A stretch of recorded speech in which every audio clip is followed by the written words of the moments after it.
नमस्कार साथियों, कैसे हैं आप सब। आशा करते हैं आप सभी अच्छे से होंगे, स्वस्थ होंगे। दोस्तों, बिहार डीएलएड एडमिशन 2022 को लेकर पूछे जाने वाले कुछ प्रश्नों का उत्तर बिहार विद्यालय परीक्षा समिति की ओर से ऑफिशियली दिया गया है। तो आज के इस वीडियो में हम आपको बताएंगे जो कुछ प्रश्न पूछा गया है बिहार विद्यालय परीक्षा समिति की ओर से, इसका क्या उत्तर दिया गया है। तो इसके लिए इस वीडियो को लास्ट तक जरूर देखिए। सबसे पहला प्रश्न यहाँ पर पूछा गया है कि क्या दूसरे राज्य के निवासी का नामांकन लिया जा सकता है। तो यहाँ पर देखेंगे हाँ, यानी कि किसी दूसरे राज्य के अभ्यर्थी अगर बिहार बोर्ड से डीएलएड करना चाहते हैं तो वो बिल्कुल नामांकन ले सकते हैं और कर सकते हैं। अगर किसी अभ्यर्थी का जो है सब्जेक्ट में गलती हो गया है, त्रुटि हो गया है, तो कैसे होगा। तो नामांकन रिजेक्ट करते हुए आवेदक को समिति कार्यालय में सुधार हेतु आवेदन भेजने को कहें। यानी कि अगर आप कॉलेज जाएंगे और आपके विषय में गलती है तो आपको क्या करना होगा, बिहार विद्यालय परीक्षा समिति कार्यालय में जा करके सुधार हेतु आपको आवेदन देना है। इसके बाद यहाँ पर देखेंगे तीसरा यहाँ पर प्रश्न पूछा गया है कि नॉन क्रीमिलियर को लेकर के बहुत सारे स्टूडेंट का एडमिशन नहीं हो पा रहा है, तो उसका एडमिशन जो है ले सकेंगे या नहीं ले सकेंगे। तो यहाँ पर देखेंगे प्राचार्य जो है स्वयं सक्षम है कि वो नामांकन ले सकते हैं। अगर नहीं है और उनको नॉन क्रीमिलियर चाहिए तो इसके लिए जो है महीने दिन तक का भी समय दिया जा सकता है, वो प्राचार्य पर डिपेंड करता है। क्योंकि बहुत सारे स्टूडेंट का कंप्लेन आया था कि कुछ डॉक्यूमेंट्स के कारण जो है नामांकन नहीं लिया जा रहा है। तो बैठक में जो है यही निर्णय लिया गया है कि प्राचार्य अगर चाहे तो वो नामांकन ले सकेंगे, वो स्वयं जो है सक्षम है और उस डॉक्यूमेंट्स के लिए जो है कुछ समय दिया जा सकता है। इसके अलावा आप देखेंगे बहुत सारे स्टूडेंट के पास माइग्रेशन नहीं है, तो माइग्रेशन के बिना क्या एडमिशन हो पाएगा। तो नामांकन लेते हुए आवेदक को माइग्रेशन प्रमाण पत्र जमा करने हेतु 1 माह की अवधि दी जा सकती है। तो ये जो है कॉलेज पर डिपेंड करता है, वो आपको 1 महीने का समय जो है दे सकते हैं। अगर बहुत ज़्यादा मतलब कह रहे हैं कि नहीं का नहीं होगा तो ये तो गलत है, आप मनमानी कह सकते हैं, जो भी कहें, लेकिन जो है वो 1 महीने का समय दे सकते हैं। इसके अलावा किसी स्टूडेंट के डॉक्यूमेंट्स में किसी तरह की गलती है तो एडमिशन नहीं लेना है, कृपया दिशा निर्देशित किया जाए। तो यहाँ पर जो है कॉलेज के द्वारा प्रश्न पूछा गया है। तो ऐसे मामले में गलती किस प्रकार की है यह देखा जाना आवश्यक है। अगर प्राचार्य स्पष्ट हैं तो औपबंधिक रूप से नामांकन लेते हुए सुधार के लिए समिति को भेज सकते हैं, और गलती ज़्यादा है तो इस मामले को रिजेक्ट करते हुए समिति को सूचित किया जा सकता है। अगर थोड़ा बहुत गलती है, कैटेगरी में गलती है, स्पेलिंग में मिस्टेक है, मतलब छोटी छोटी अगर गलती है तो उसका जो है कह सकते हैं कि अगर प्राचार्य स्पष्ट हैं कि ये गलती है और इसको लेकर के शपथ पत्र लेकर के जो भी कहें तो वो औपबंधिक रूप से नामांकन ले सकते हैं और सुधार के लिए बोर्ड को भेज सकते हैं। अगर ज़्यादा गलती है तो उसका नामांकन जो है यहाँ पर देख सकते हैं रिजेक्ट करते हुए समिति को सूचित करेंगे। इसके अलावा देखेंगे कि कोटि परिवर्तन से संबंधित है जो अभ्यर्थी द्वारा गलती की गई है, बीसी की जगह एबीसी कैटेगरी में गलती किए हैं, तो इसका क्या होगा। तो कोटि परिवर्तन के मामले में अभ्यर्थी का नामांकन रिजेक्ट करते हुए समिति को जो है प्रतिवेदित किया जाए। अगर आपका कैटेगरी गलती हो गया है तो ऐसे में आपका कॉलेज अलॉट होने में भी समस्या है, तो ऐसे नामांकन को रिजेक्ट करते हुए समिति को सूचित करेंगे। इसके अलावा दोस्तों जो स्टूडेंट पॉलिटेक्निक पास आउट हैं उसका नामांकन संबंधित पात्रता पर निर्णय बीएससीबी द्वारा अब तक अप्राप्त है, कृपया इससे संबंधित जानकारी देना चाहेंगे। तो यहाँ पर बताया गया कि पॉलिटेक्निक के इंटर के समकक्ष उत्तीर्ण अभ्यर्थियों के मामले को तत्काल स्थगित रखा जाए। यहाँ पर जो है जो भी स्टूडेंट पॉलिटेक्निक करके इंटर समकक्ष जो है उत्तीर्ण है तो उसका नामांकन अभी नहीं लिया जा रहा है। अगर आप जो है हिंदी इंग्लिश के लैंग्वेज परीक्षा दिए हुए हैं तो आपका डिग्री जो है इंटर के समतुल्य है, लेकिन यहाँ पर देखेंगे कि इस मामले को स्थगित रखा गया है। ये भी एक तरीके से गलत ही है। जब आप खुद बिहार विद्यालय परीक्षा समिति बोर्ड जो है लैंग्वेज परीक्षा करवाती है और इंटर के समतुल्य डिग्री देती है तो यहाँ पर एडमिशन लिया जाना चाहिए। जो स्टूडेंट केवल और केवल पॉलिटेक्निक किए हुए हैं और उनका एडमिशन नहीं हो रहा है, तो चूँकि उसको तो फिर लैंग्वेज परीक्षा देना ही होगा, लेकिन जो स्टूडेंट लैंग्वेज परीक्षा दे रखे हैं उनका यहाँ पर एडमिशन होना चाहिए। इसके अलावा देखिए, एक स्टूडेंट का नाम लिस्ट में है जिन्होंने इंटरमीडिएट में उर्दू लिया है, उर्दू लिया ही नहीं है, मतलब कैंडिडेट का नाम लिस्ट में है लेकिन इन्होंने उर्दू लिया ही नहीं है इंटर में, उसको उर्दू वाला रिजर्वेशन मिला हुआ है। क्या नामांकन रिजेक्ट कर दूं या समिति अपने लेवल से करेगी? नामांकन के समय प्रमाण पत्रों की जांच के क्रम में अगर कोई अभ्यर्थी जो उर्दू में उत्तीर्ण नहीं है तो ऐसे मामले को रिजेक्ट कर समिति के समक्ष प्रतिवेदित करे। अगर आपका इंटर में उर्दू नहीं है या फिर इंटर में उर्दू है, आप उत्तीर्ण नहीं है, तो ऐसे मामले जो है रिजेक्ट कर दिए जाएंगे, आपका नामांकन नहीं होगा। कम से कम इंटर में जो है आपका उर्दू में पास आउट होना चाहिए। अब कितने नंबर से पास आउट होना चाहिए उसको यहाँ पर देखिए। इंटर बिहार बोर्ड से 50 नंबर उर्दू वाला का सिलेक्शन उर्दू में हुआ है, 50 नंबर वाला, जबकि मौलवी वाले का सिलेक्शन उर्दू में नहीं है। गत वर्ष मौलवी वाले का प्राथमिकता के आधार पर उर्दू में सिलेक्शन होता आया है, तो इसको स्पष्ट करें। इस संबंध में बिहार विद्यालय परीक्षा समिति विज्ञापन संख्या 107/2022 के आलोक में कार्रवाई करेंगे। तो इस आलोक में है क्या, इसमें जो है मौलवी को जो है यहाँ पर प्राथमिकता दी गई है, लेकिन इसमें भी क्या है कि आपका जो है इंटर में उर्दू होना आवश्यक है।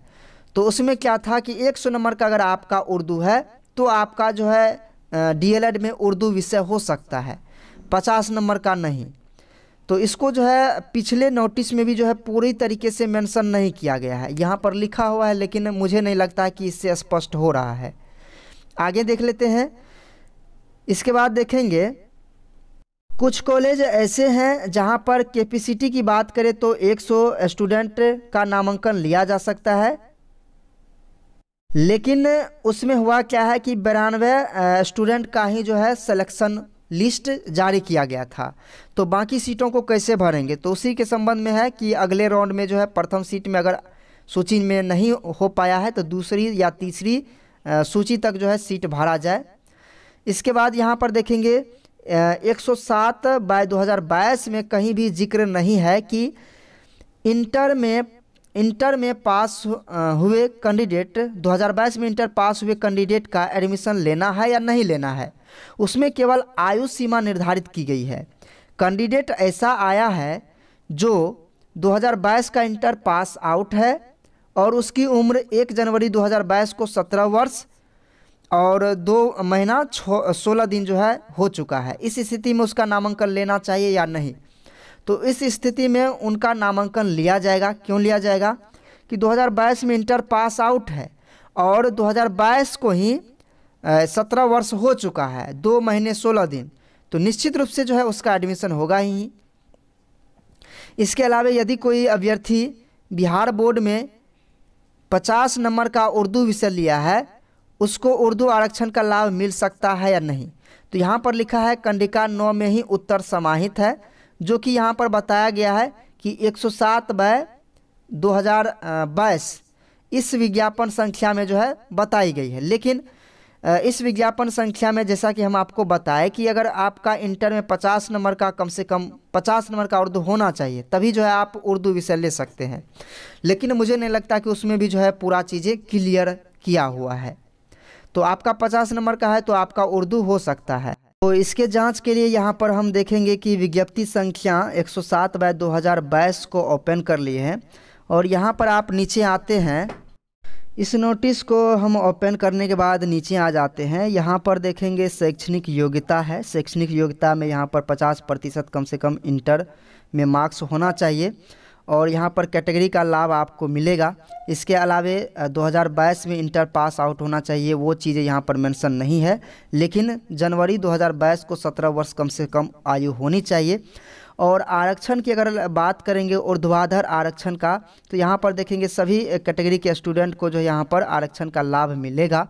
इसके अलावा कितना प्रतिशत किस कैटेगरी को लाभ मिलेगा वो चीज़ें बताई गई है। और नीचे आते हैं तो क्षैतिज आरक्षण भी यहाँ पर दिया गया है। और यहाँ पर नीचे आएंगे तो किस में कितना प्रतिशत क्षैतिज आरक्षण का प्रावधान है वो चीज़ें आप देख सकते हैं। और नीचे यहाँ पर आते हैं तो 5% उर्दू वाले को भी यहाँ पर देखेंगे 10% जो है उर्दू विषय के अभ्यर्थी के लिए क्षैतिज आरक्षण का यहाँ पर प्रावधान है। मतलब सभी कैटेगरी में से जो है 10% सीटें जो है इनको मिलेगा, चाहे BC हो, ABC हो या SC ST हो, कोई भी कैटेगरी के हैं। परंतु आरक्षण का लाभ उन्हीं अभ्यर्थी को मिलेगा जिन्होंने +2 स्तर की परीक्षा में उत्तीर्णता उर्दू विषय के साथ हासिल की है। यहाँ पर थोड़ा जो है समझने वाली बात है कि अगर आप इंटर में उर्दू विषय से उत्तीर्ण हैं तो आप जो है इसके लिए एलिजिबल हैं। मतलब है कि ये चीज़ें यहाँ पर मेंशन नहीं किया गया है कि आपका इंटर में 50 नंबर का उर्दू होना चाहिए या फिर 100 नंबर का उर्दू होना चाहिए। इस नोटिस में भी मेंशन नहीं किया गया है। और कुल सीट का 50% सीट जो है विज्ञान के लिए आरक्षित है और 50% सीट जो है जिसमें आपका वाणिज्य के लिए है, कला के लिए है। और इन्हीं में से जो है 10% सीटें जो है आपको उर्दू अभ्यर्थी के लिए क्षैतिज आरक्षण के रूप में मिलता है। ये चीज़ें आप देख लिए। यहाँ पर जो है किसी भी तरीके से जो है मतलब कि कितना नंबर का उर्दू होना चाहिए इंटर में, ये चीज़ें यहाँ पर मेंशन नहीं किया गया है। तो इस हिसाब से कहें तो 50 नंबर का रहे या 100 नंबर का रहे, इससे यहाँ पर मतलब नहीं है। तो इसका जो है कंडिका 9 में उत्तर दिया गया है। कंडिका 9 कहता है कि 107/2022 जो है विज्ञप्ति संख्या इसी में जो है समाहित है। तो हालांकि समाहित क्या है वो चीज़ें हम आपको दिखा दिए। तो यदि कोई बिहार बोर्ड द्वारा इंटरमीडिएट में 50 नंबर का उर्दू विषय लिया है और उसको उर्दू आरक्षण का लाभ मिल सकता है कि नहीं, तो उर्दू आरक्षण का लाभ जो है इनको मिल सकता है। तो क्यों मिल सकता है वो चीज़ें हम आपको बताएं। इसलिए मिल सकता है कि वहाँ पर 50 नंबर का उर्दू विषय होना चाहिए या 100 नंबर का उर्दू विषय होना चाहिए, ये चीज़ें जो है मेंशन नहीं किया गया है। अब यहाँ पर नीचे आते हैं, अगला प्रश्न पूछा गया है कि वहीं किसी कॉलेज में 100 सीटें हैं और 97 कैंडिडेट को ही जो है कॉलेज अलॉट हुआ है। तो मतलब है कि अगले राउंड में उन सीटों को भरा जाएगा। इसके अलावा यहाँ पर आप देखेंगे BSB हेल्प डेस्क जो है प्रोवाइड किया गया है। किस समिति के द्वारा आपत्तियों को दर्ज करने हेतु एक हेल्प डेस्क का गठन किया गया है, जिसका हेल्पलाइन नंबर यहाँ पर दिया गया है। आप सभी इसको नोट कर लीजिए या फिर स्क्रीनशॉट ले लीजिए। आप इस हेल्पलाइन नंबर पर कॉल कर सकते हैं और अपनी आपत्तियां जो है इस हेल्पलाइन नंबर पर कॉल करके दर्ज करवा सकते हैं, भेज सकते हैं। और हेल्प डेस्क ईमेल आईडी भी जारी किया गया है, जहां से आप लॉगिन होते हैं वहीं बगल में आपको स्टूडेंट DLED हेल्प डेस्क करके आपको मिल जाएगा। इसके अलावा जो है जो स्टूडेंट हैंडीकैप हैं तो कितना प्रतिशत, जैसे कि यहाँ पर देखेंगे कि स्टूडेंट जो है 25% डिजेबिलिटी के साथ हैं, तो क्या इनको आरक्षण का लाभ मिलेगा। तो यहाँ पर देख सकते हैं बताया गया है कि प्राचार्य ऐसे मामले में सरकार के निर्देश के अनुरूप निर्णय लेने में सक्षम है। सरकार का निर्देश क्या कहता है कि कम से कम जो है 40% जो है विकलांग होना जरूरी है, तभी जो है आप विकलांग कैटेगरी में आएंगे। तो क्योंकि ये मामले भी आए हुए थे तो बैठक में यही बातें हुई है जो हम आपको बताए हैं। लेकिन हमें जो है इससे ज़्यादा एक्सपेक्टेशन थी कि और भी प्रश्न पूछे जाएंगे, जैसे कि कट ऑफ में गड़बड़ी को लेकर के हमें लगा कि कोई प्रश्न पूछा जाएगा या उसका भी उत्तर होगा इसमें, लेकिन उसका उत्तर इसमें जो है नहीं दिया गया है, न ही प्रश्न पूछा गया है। जो कट ऑफ जारी किया गया है उसमें कट ऑफ कुछ और है, लेकिन जो कॉलेज आवंटित हुआ है वो किसी और कट ऑफ पर आवंटित किया गया है। या तो आपका कट ऑफ लिस्ट गलत है या तो आपका कॉलेज अलॉट करने का तरीका गलत है। दोनों में से कोई एक चीज़ गलत है, इसी वजह से कट ऑफ कुछ और कहता है और आवंटन कुछ और तरीके से हो रहा है। तो ये चीज़ें जो है मेन रूप से यहाँ पर चर्चा में रहना चाहिए था, लेकिन यहाँ पर चर्चा में नहीं है। तो हालांकि जो भी चीज़ें थी वो चीज़ें हम आपको बता दिए हैं। आशा करते हैं ये वीडियो आपके लिए हेल्पफुल रही होगी। इस वीडियो को लाइक कीजिए, नए साथी हैं तो चैनल को सब्सक्राइब भी कीजिए और बेल आइकन को प्रेस कर लीजिएगा। और इससे संबंधित और क्या प्रश्न है आपका वो कमेंट बॉक्स में ज़रूर कमेंट कीजिएगा, ताकि उस मुद्दे को भी आगे ज़ोर शोर से बढ़ाया जा सके।